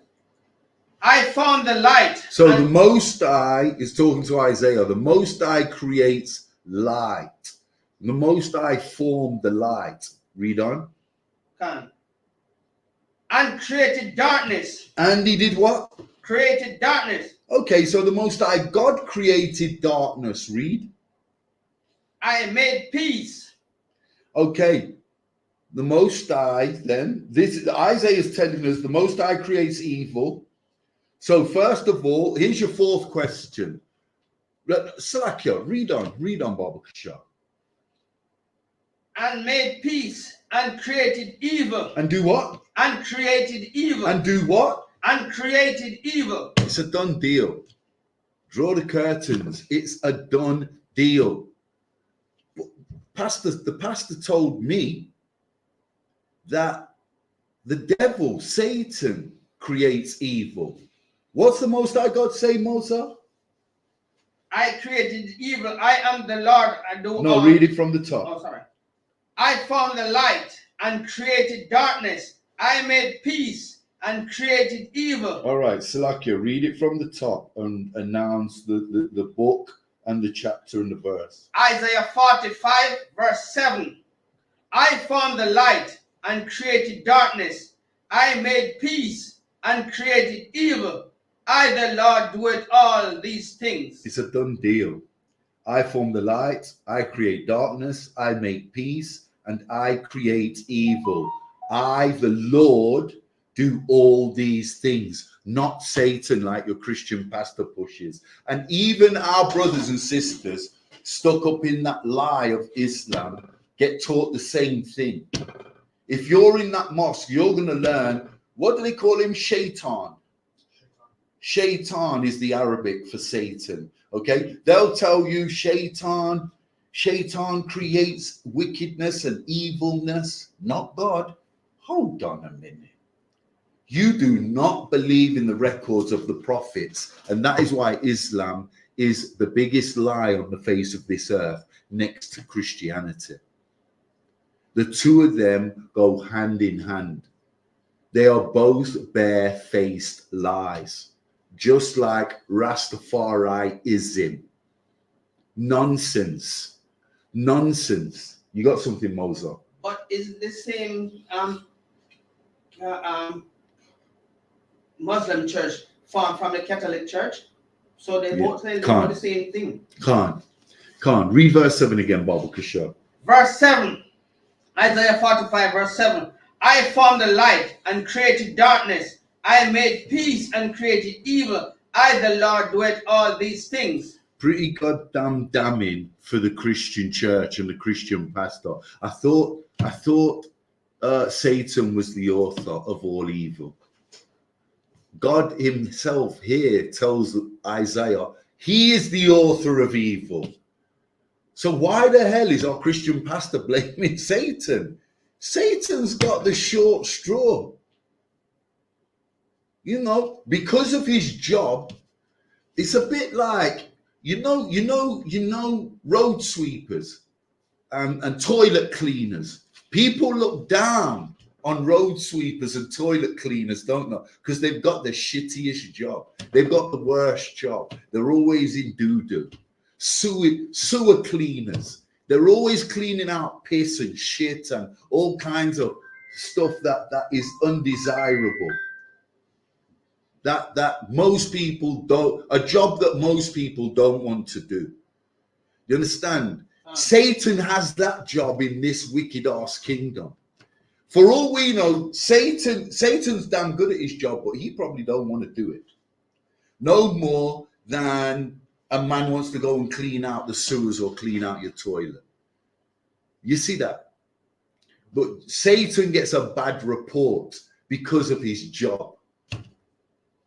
Point blank and period. And this is what has been missed in the Christian church. This is what your pastor doesn't teach you. Your pastor will tell you that Satan is the author of evil. He's not. Right here in Isaiah 45:7, the Most High God says he is the author of evil, not Satan. Why don't you leave Satan alone? Let him get on with his job. You need to be aware of Satan. You don't need to hate him. Your Christian pastor tells you, hate Satan. Hate him. Hate him, why? Because he's good at his job. You don't need to hate him. You need to make sure he doesn't trick you or fool you or deceive you. That's what your job is, and to keep these damn commandments. Mozart. Let's jump to 1 Chronicle 21:1. Okay, any questions in the stream? We've got about 15-20 minutes left. I want to get through a couple of precepts in Chronicles and Samuel. I'll tell you why. The first and second book of Chronicles, the first and second book of Samuels, and the first and second book of Kings were written in the same era. Okay? Different scribes. First Chronicles 21:1. Salakia. Okay, so we're gonna have a look at King David. We're going to have a look at King David breaking the law. Okay, so what do we want? First Chronicles chapter 21. Huh? 1 and 21. La. We want First Chronicles chapter 21. It's in chapter 21. 21 verse 1. No, it's not verse 1. Who told you verse 1? You said First Chronicles 21 verse 1. Salakia, you're right. Okay, okay, so here we got King David. Who's King David at war with? Satan. No, the Philistines. The Philistines. Okay, so King David's at war with the Philistines. Let's read it. Let's get to it.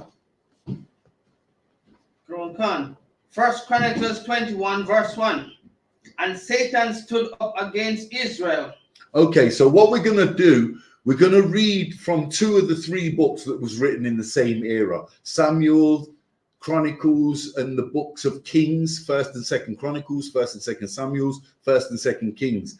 What you've got to understand is when we're putting the Bible into context, and this is what they don't do in the Christian church. To understand the Bible, you've got to put it in its right context. So these 3 books are written in the same era, the same time. Like us guys that are all in here today in class, we're living in the same era. So the 4 of us could go for a meal in the same restaurant. We could all order sea bass and the same meal, all of us in here. And then we could be told to describe the texture of that meal. And I could come and write down the sea bass was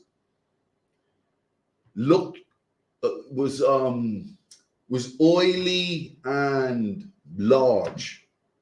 You could write down or describe the sea bass as being juicy and succulent.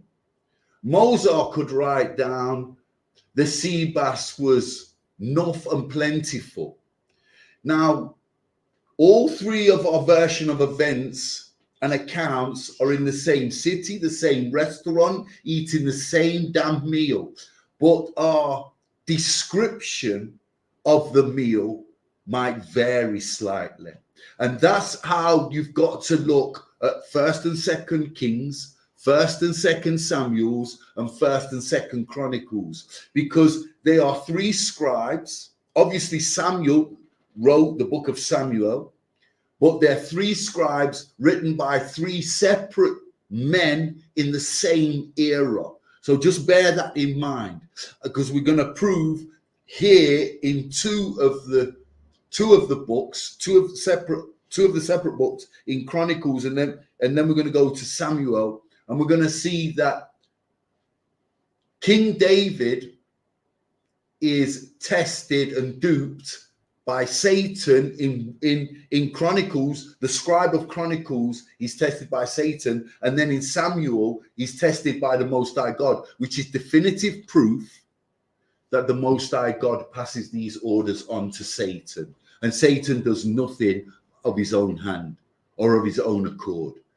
Do we all understand what's going on? Okay, so 1st Chronicle 21:1. Baba Kashar. Get that from me, Baba Kashar. The book of 1st Chronicles 21 verse 1. And Satan stood up against Israel and provoked David to number Israel. Okay, so we've got a law in Israel where you cannot number your military band. Why? Read that again, Baba Kashar. 1st Chronicles 1 verse 21 verse 1. No. 1st Chronicles. 1st Chronicles 21 verse 1. Come on, and Satan stood up against Israel and provoked David to number Israel. Okay, so here Satan is provoking King David. He's testing King David. Satan knows that there's a law amongst us blacks, Hispanics, and Native Indians that we're not allowed to number our military band. So David's at war with the Philistines. Okay, he might only have 1,000 men. The Philistines have got 25,000 men. It's against the law for David to number us, to count the numbers and feel sorry for himself, because we start feeling sorry for ourselves. Oh, we've only got 1,000. We're up against 25,000 men. How the hell can we win? We are the Israelites. We are the 12 tribes of Israel. We are protected by the Most High God. We could take 250 men into war. If we've got God behind us, we've got nothing to worry about. Does everybody understand this? That is why it was a law in Israel. We couldn't number our men. We were not allowed to put a number on our military band. Does everybody follow this? Okay, read that again, Baba Kashar. Book of 1st Chronicles 21 verse 1. And Satan stood up against Israel and provoked David to number Israel. Okay, so he's been provoked, he's being tempted, he's being tested by Satan. Numbering your soldiers in Israel is unlawful, because if the Most High is with you, it doesn't matter. It doesn't matter if we're outnumbered. We've got the Most High with us, which is worth an infinity military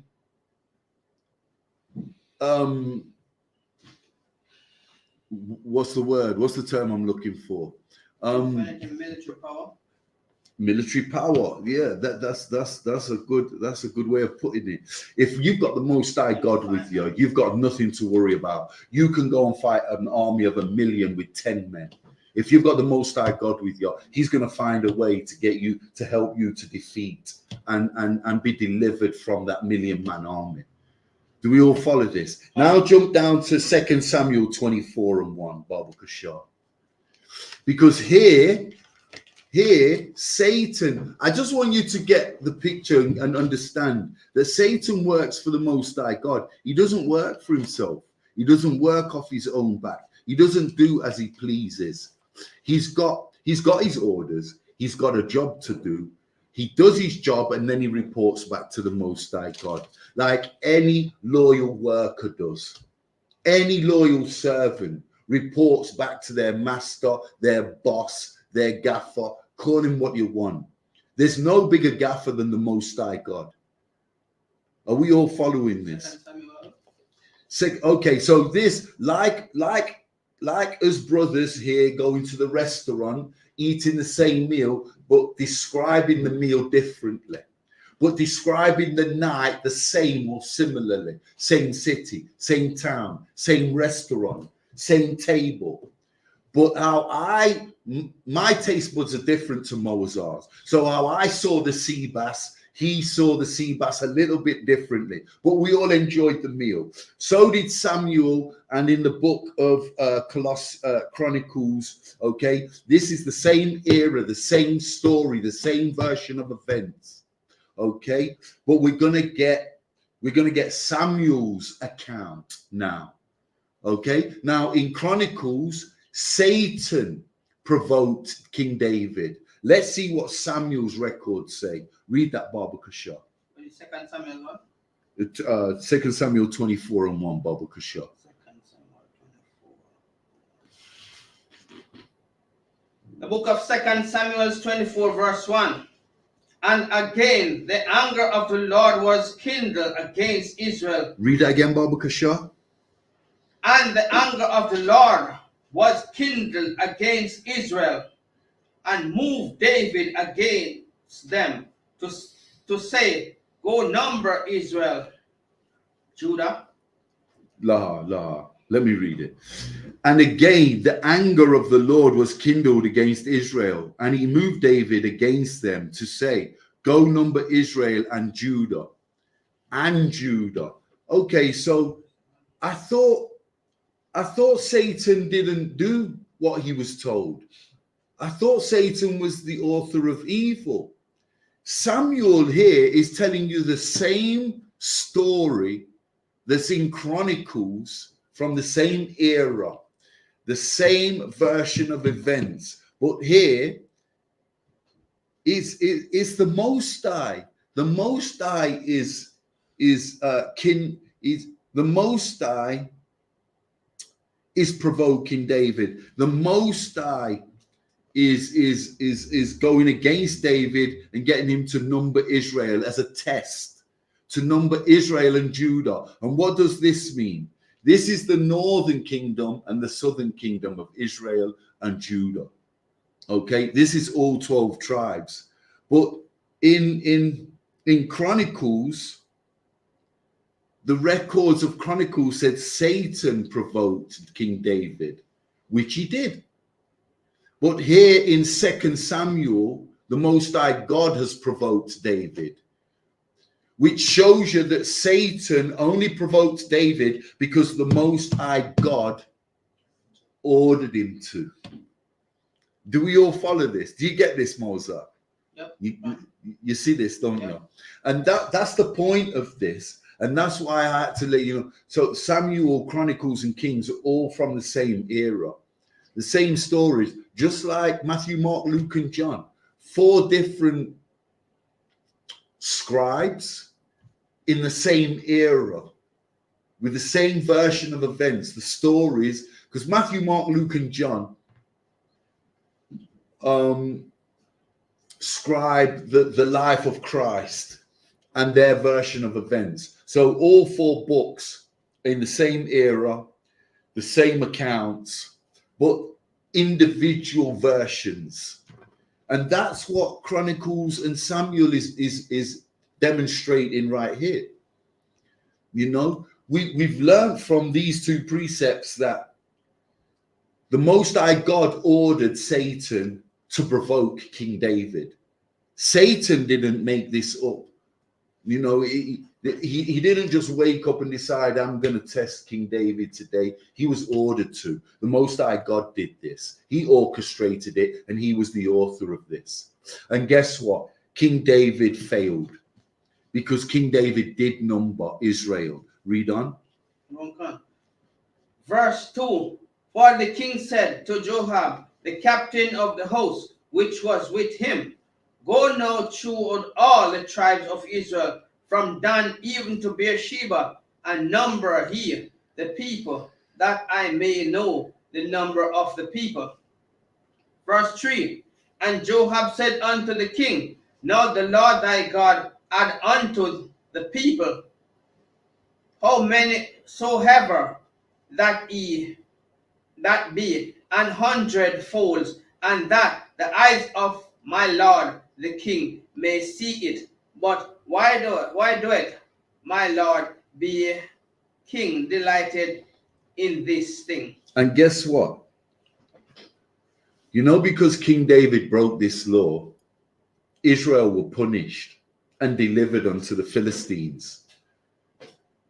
And we went into captivity because of this. King David broke the law and Israel were punished. Do you see that? You see that, Moses? We were punished because of King David breaking this command. He wasn't supposed to number his military band. He wasn't supposed to count up the men and think to himself, well, we're outnumbered. You understand? This was unlawful what King David done, and Israel was punished for it. Okay?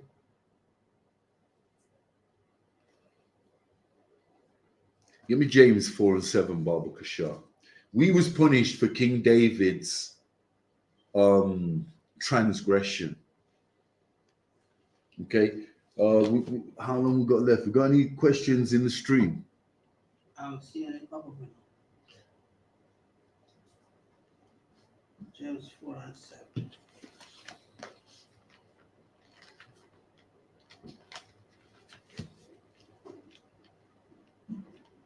Okay, so just to recap, the Most High God has no equal.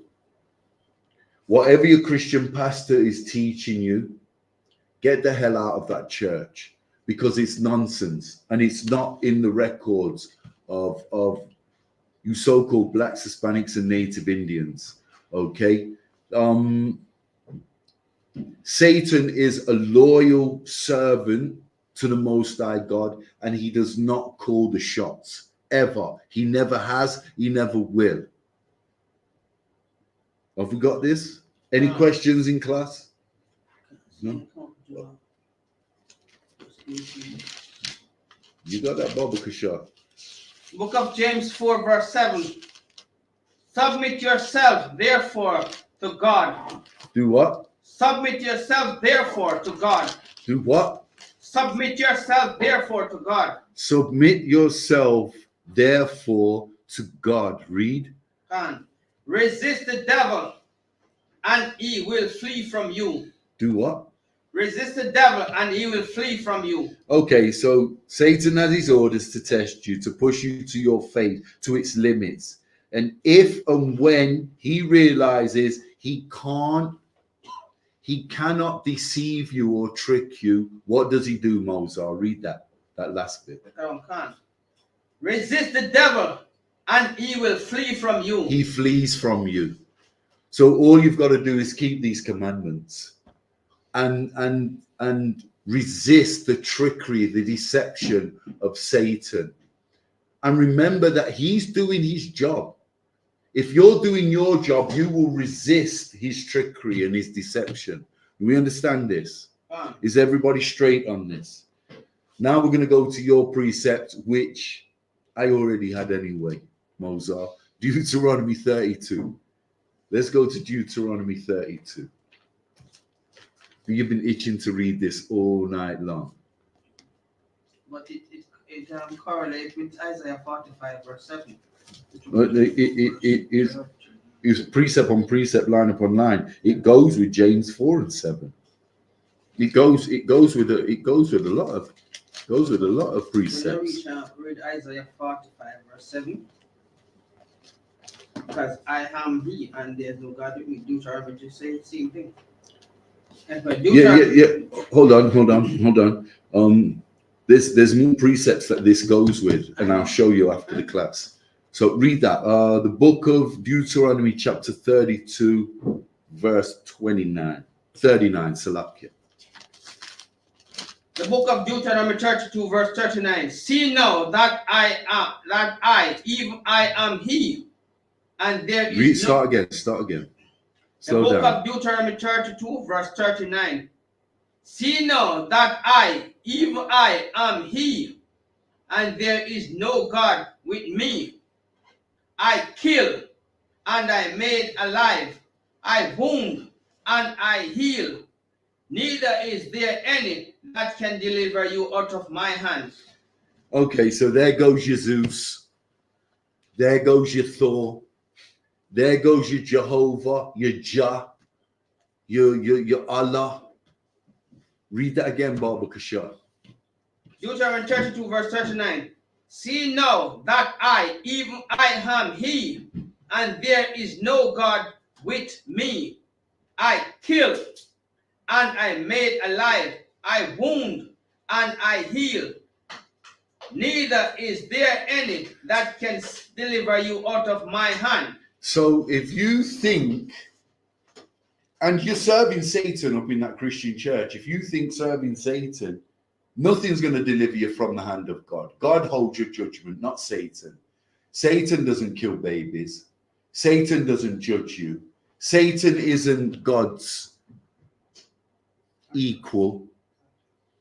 You see that? And as far as these fake gods that have never done anything, and there's no records of Zeus, Thor, Jehovah, Allah, okay, they are not going to save you from the one true God of Israel, the God of this Bible, the Holy Bible, the King James Version 1611.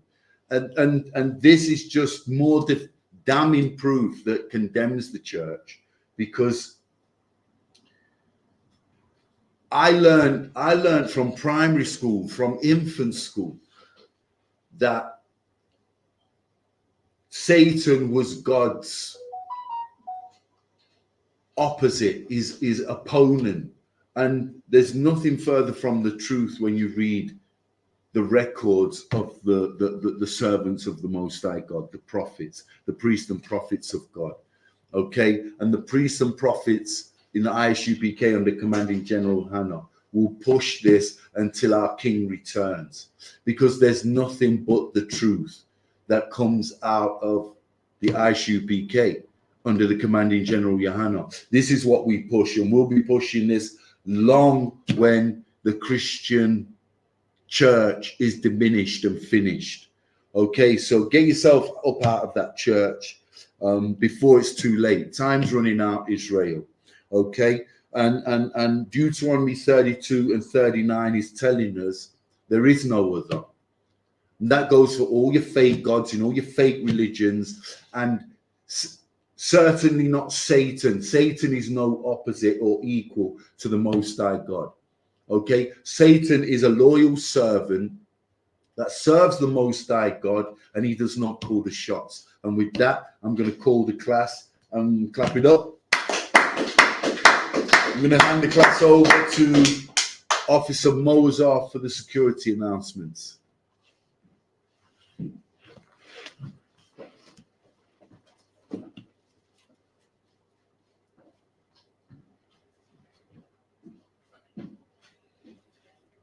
This is a security announcement for the I.S.U.P.K security announcement. We are the I.S.U.P.K, started out of 1 West 120th Street, Harlem, New York.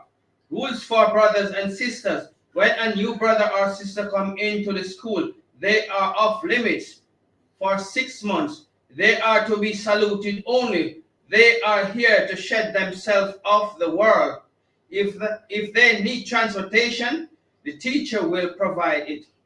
After 6 months, if a brother or sister has interest in a particular person, he or she must get permission from the head to speak to a brother or sister. There is another 6 months in which the brother and sister will court each other. After this 6 months period, the brother and sister will get permission from the head to marry. Tithes. This is a commandment. Numbers 18 verse 21, Malachi 3 verse 8 to 10.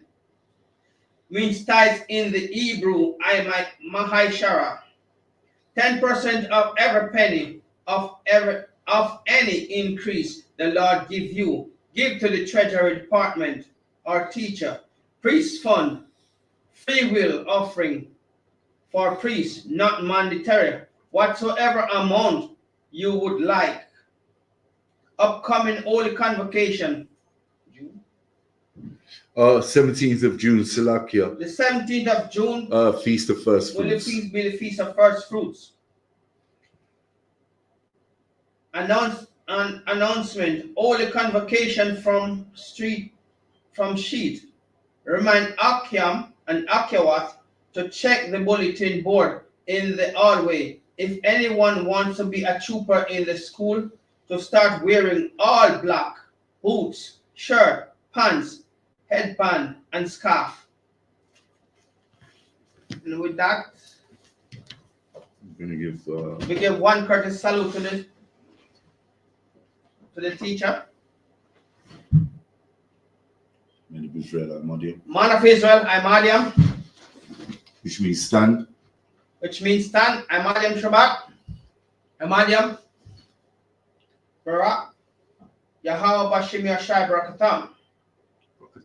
Barakatam. Yo, Bashim Yoshai Rakatam. Yadamata, class dismissed. I'm gonna shut down the street myself. Okay, I go cancel. Live stream.